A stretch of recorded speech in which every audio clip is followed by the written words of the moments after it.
C'est vrai qu'en traversant en fait une hypercroissance fulgurante sur Instagram, moi j'ai vraiment découvert que mon pire ennemi, c'était malheureusement moi-même. Et sur cette fin d'année 2024, mes peurs, mes doutes, mes anxiétés, elles ont souvent pris le contrôle et m'ont éloigné de l'objectif essentiel qui était finalement le passage à l'action.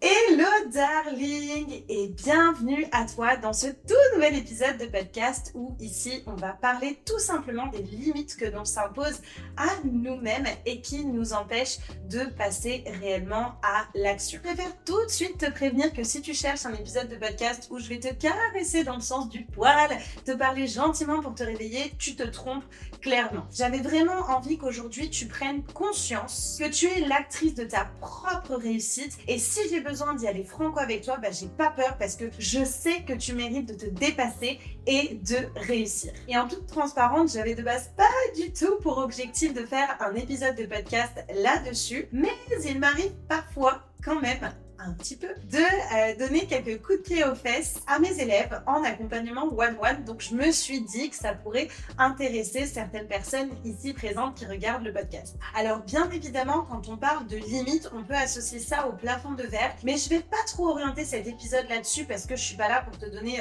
3 conseils pour déplacer ton plafond de verre. Ça, je laisse vraiment ça à mes concepts spécialisés en coaching ou en dev personnel, mais j'ai quand même envie que tu comprennes ce qu'est cette notion parce que je pense que c'est important, donc c'est parti. L'expression plafond de verre, initialement ça renvoie dans son sens originel à l'ensemble des barrières qui sont les plus souvent invisibles, empêchant aux femmes d'accéder à des postes de haute responsabilité. Et c'est vrai que quand on est entrepreneur, encore plus quand on décide de se lancer sur un réseau social comme Instagram, alors que de base on n'a aucune connaissance, on prend déjà la responsabilité même de devoir prendre de grandes décisions pour notre business. Donc imagine juste quand on a un réel qui fait flop alors qu'on a passé du temps dessus et qu'on ne fait aucune vente de notre programme ou de notre produit digital alors qu'on sait que ça peut être un game changer, ça nous mine encore plus le moral. Et donc ça réduit encore plus notre plafond de verre malheureusement. Et moi ici, ce que je veux vraiment que tu comprennes,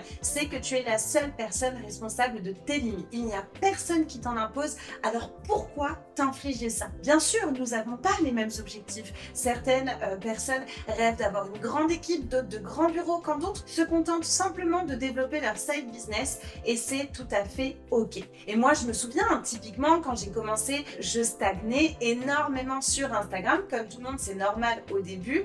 Mais quand j'ai vu mes premières copines community manager qui faisaient des vidéos à plus de 100 000 vues, en fait, j'ai complètement switché mon mindset. C'est-à-dire que je me suis rendu compte que moi aussi, j'avais toute la capacité de réussir à avoir des résultats et qu'il ne tenait qu'à moi de mettre en place les bonnes actions pour les atteindre. Et à partir de ce jour, plus rien ne pouvait m'arrêter. Je n'avais qu'un seul objectif en tête, gagner en visibilité et faire mes premiers 100 000 vues sur Instagram. Alors toutes les actions que j'ai mises en place à partir de ce moment-là, elles s'étaient vraiment orientées vers cet objectif. Parce que derrière, bien évidemment, qui dit faire des vidéos à plus de 100K de vues, dit forcément plus de prospects. Et donc si moi je fais bien mon travail derrière, de closing, plus de ventes. Mais tout ça pour te dire que même si à l'époque je faisais des vidéos à 1200, 3000 vues, est-ce que ça m'a empêché de développer mon activité? Pas du tout. Ça a pris le temps que ça a pris, mais jamais, au grand jamais, je me suis laissée à ce moment-là influencer par le fait que je pensais que j'en étais pas capable. Bien sûr, j'avais peur, j'avais des doutes, j'étais anxieuse, mais comme tout le monde, et j'ai pas du tout cherché à être meilleure que la concurrence. Moi, ce que je cherchais, c'était simplement à faire mieux qu'hier et moins bien que demain et me concentrer uniquement sur mes propres objectifs. Donc aujourd'hui, ce que j'aimerais vraiment te partager, c'est un petit peu les réflexions que j'ai eues à ce sujet-là et les éléments sur lesquels j'ai travaillé pour atteindre mes objectifs, même si parfois ils semblaient complètement inatteignables. La première chose que je vais te demander de faire, c'est de te concentrer sur la connaissance que tu as de toi-même. Même si tu te fixes un objectif qui peut te paraître grand aujourd'hui, ça ne veut absolument pas dire que tu n'en es pas capable. Si dans les objectifs que tu te fixe, tu te rends compte que tu ne peux pas tout faire toute seule ou que tu as besoin de développer de nouvelles compétences, où est le problème? Personnellement, moi, j'en vois pas. Enfin, je veux dire, il y a 2 mois, je me suis séparée de mes équipes, comme tu le sais. J'ai décidé de centraliser tous mes outils de CRM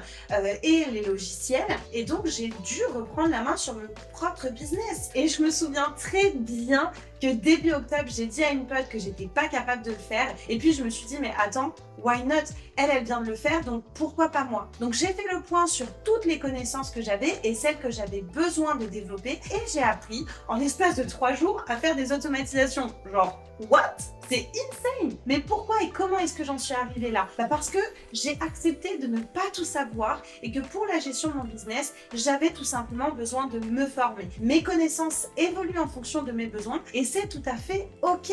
Mais attention, parce que bien évidemment, la connaissance de toi, elle va aussi avoir un impact sur ton bien-être émotionnel, car tu vas vraiment être en mesure de voir ce que tu sais faire et ce que tu ne sais pas faire. Et je sais particulièrement, par exemple en coaching, que certaines de mes élèves, elles se sentent ultra nulles parce qu'elles ne savent pas encore rédiger une légende ou créer un réel. Est-ce que c'est grave?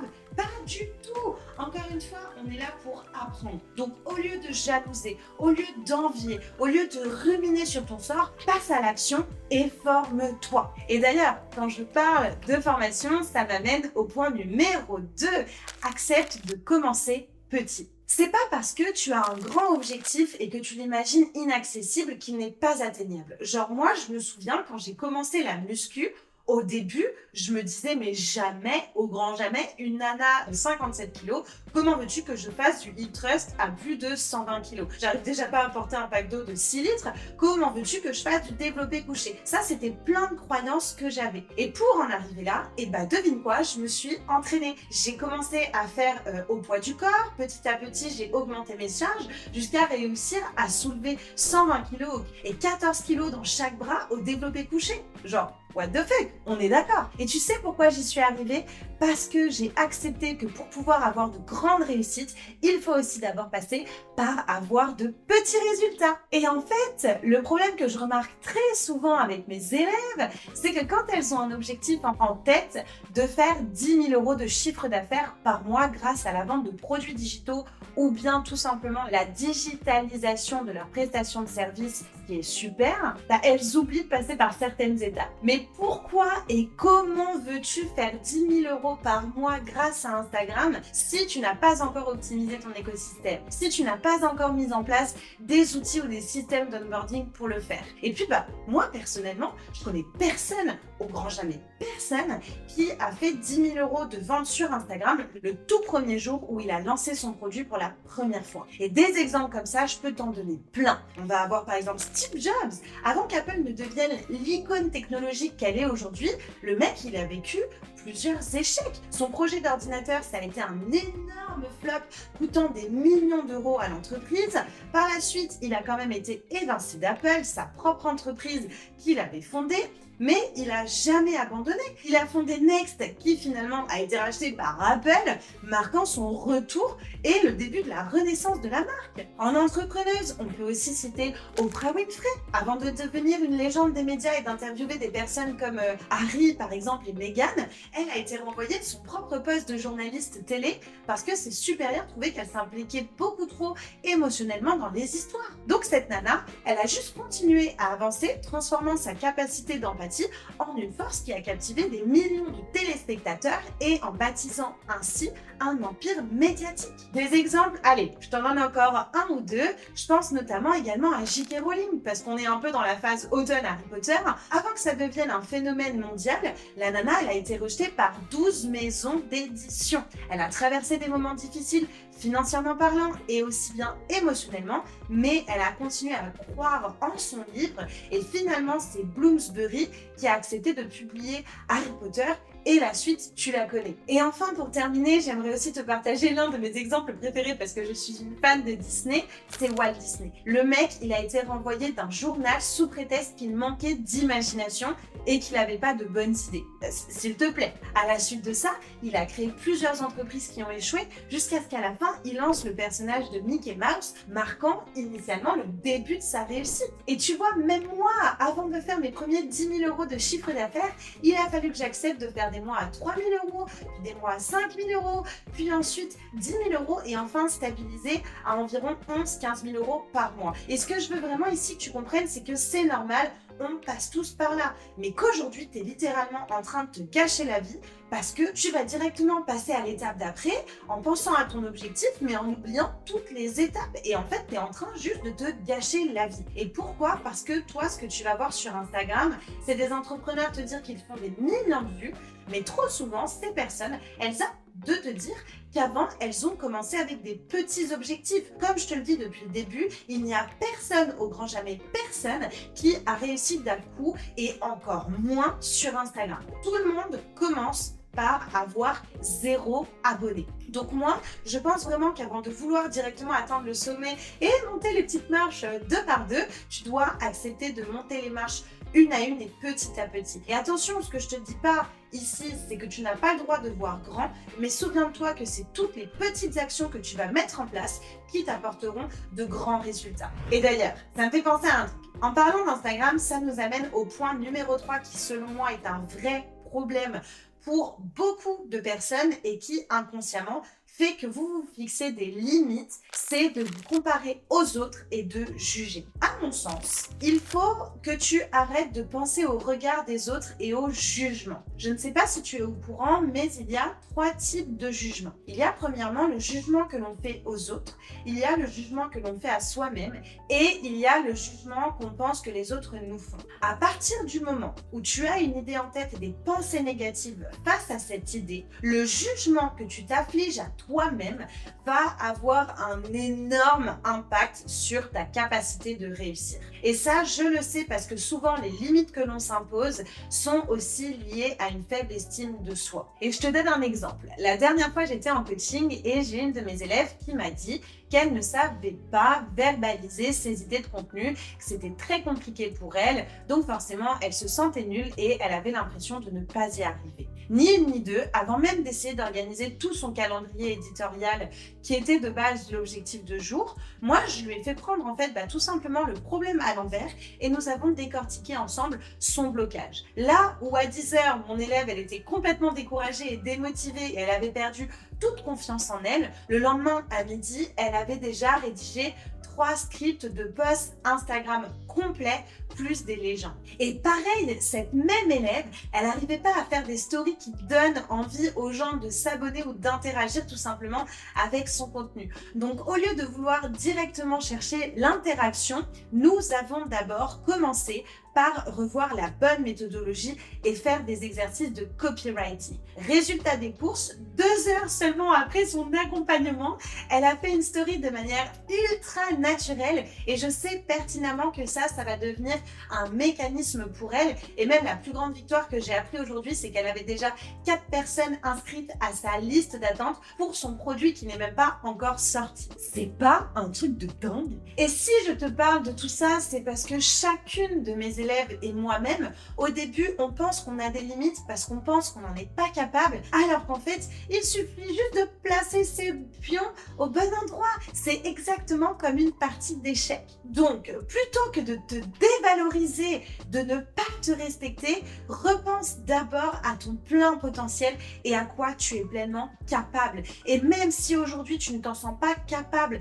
d'atteindre tes objectifs, pense aux petits objectifs par lesquels tu dois d'abord passer pour y arriver. Moi, vraiment, il y a une phrase qui m'est restée, c'est quand l'une de mes élèves, elle a rejoint mon accompagnement en juin, c'était Clara et elle a commenté une story où je partageais qu'une autre élève avait fait un 10 000 euros de chiffre d'affaires sur un mois. Et là où j'ai totalement kiffé son mindset et que j'ai su que mon élève, elle allait aller très loin, c'est qu'au lieu de me dire « Waouh, elle a trop de chance », elle m'a dit « Be like Lolo ». Et ça m'est vraiment resté et je pense qu'elle se reconnaîtra. Mais parce que voir les autres réussir, ça ne doit pas être un frein pour toi et tu ne dois pas te laisser influencer par ton propre jugement. Tu dois voir la réussite des autres comme une source d'inspiration et ce, peu importe le domaine et la niche dans laquelle tu es. Et le problème, c'est que sur Instagram, on peut tellement facilement être découragé par tout ce qu'on voit aujourd'hui. Notre cerveau, il est littéralement noyé dans un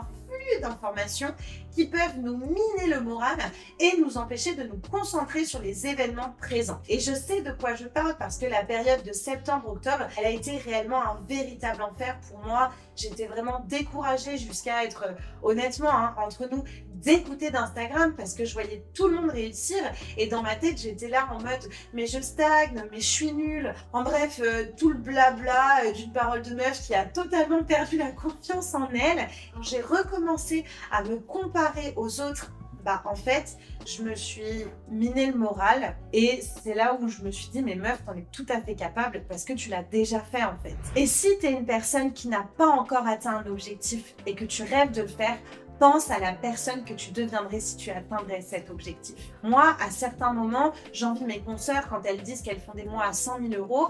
Et est-ce que je pense que j'en suis pas capable? Techniquement, sur le papier, oui, j'en suis pas capable, du moins pas actuellement et pas seule, parce que ça voudrait dire 25 nouvelles élèves en accompagnement one-to-one. Et ça, c'est juste pas possible avec mon business model actuel, à moins que j'embauche une deuxième coach ou ambassadrice. Mais d'un autre côté, je sais pertinemment que je suis capable de faire les 100 000 euros de chiffre d'affaires. Déjà parce que c'est ce que j'ai généré depuis le début d'année. Et il y a 2 ans, tu m'aurais dit ça, mais alors jamais, au grand jamais, je t'aurais cru et je t'aurais rayonné, mais d'une puissance monumentale. Sauf que aujourd'hui, je sais que je suis en mesure de faire ça. Et pour ça, of course, bien évidemment, tu t'en doutes, je vais devoir commencer petit. Et c'est d'ailleurs l'objectif que je me suis fixé pour 2025, c'est de faire 100 000 euros de chiffre d'affaires en 6 mois. Tu peux t'abonner d'ailleurs pour voir si je réussi à atteindre mes objectifs. Mais aujourd'hui, ça me paraît une montagne insurmontable. Mais en fait, ça n'est pas tant que ça. Et tu sais pourquoi? Parce que je sais qu'au fond de moi, j'ai tellement la rage de réussir, j'ai tellement le besoin d'accompagner les femmes, de les aider à changer de vie, qu'en fait, tout ce que je vais faire littéralement va être orienté vers ça. Et de par ma prise de conscience, je sais que je vais casser cette limite et cette croyance de qui me fait penser que je ne vais pas y arriver. Alors bien sûr, après tout ça, n'oublie pas que je ne suis pas ici uniquement pour travailler ton mindset, parce que le mindset, ça ne fait pas tout. Et c'est d'ailleurs pour cela qu'au début de la vidéo, je te parle de te former. N'oublie pas que le mindset et tes connaissances sont étroitement liés, l'un ne va pas sans l'autre, ok? Donc pense que tu peux le faire et mets en place les bonnes actions pour le faire. Comme d'habitude, darling, tu sais qu'avant de te laisser, j'aimerais revenir sur un dernier petit point et après tu pourras aller mettre en place ton plan d'action. N'oublie pas que c'est ok de ne pas y arriver du premier coup. Même si tu es une experte dans ton domaine et que tu as les meilleures connaissances dans ton domaine et dans ta niche, tu ne peux pas contrôler ce qu'il se passe sur Instagram. Donc à partir du moment où tu vas vouloir vendre sur Instagram, il va falloir que tu développes des compétences que tu n'as pas encore aujourd'hui, comme la vente, comme le marketing, mais surtout tu dois aussi apprendre à savoir comment est-ce que ta cible, elle consomme du contenu et quels sont les facteurs qui influencent leur décision d'achat. Ce n'est pas parce que tu n'y arrives pas du premier coup que ça ne veut pas dire que tu ne vas pas progresser. Ton corps et ton cerveau assimilent l'expérience et en tirent une expérience. Ton cerveau te donnera naturellement les moyens de parvenir à tes objectifs, alors arrête de te dire que tu n'y es pas arrivé même du premier coup. Dis-toi juste que tu as assez et que la vraie réussite, c'est le nombre de fois où tu tentes et non pas le nombre de fois où tu échoues. Voilà darling, j'espère que cet épisode de podcast aura l'impact que j'ai envie qu'il ait sur toi et pour toi et qu'il te va faire prendre les bonnes décisions pour ton business et mettre en place les bonnes actions pour atteindre tes objectifs futurs. N'oublie pas de me laisser un petit commentaire ou une petite étoile et nous on se revoit déjà la semaine prochaine.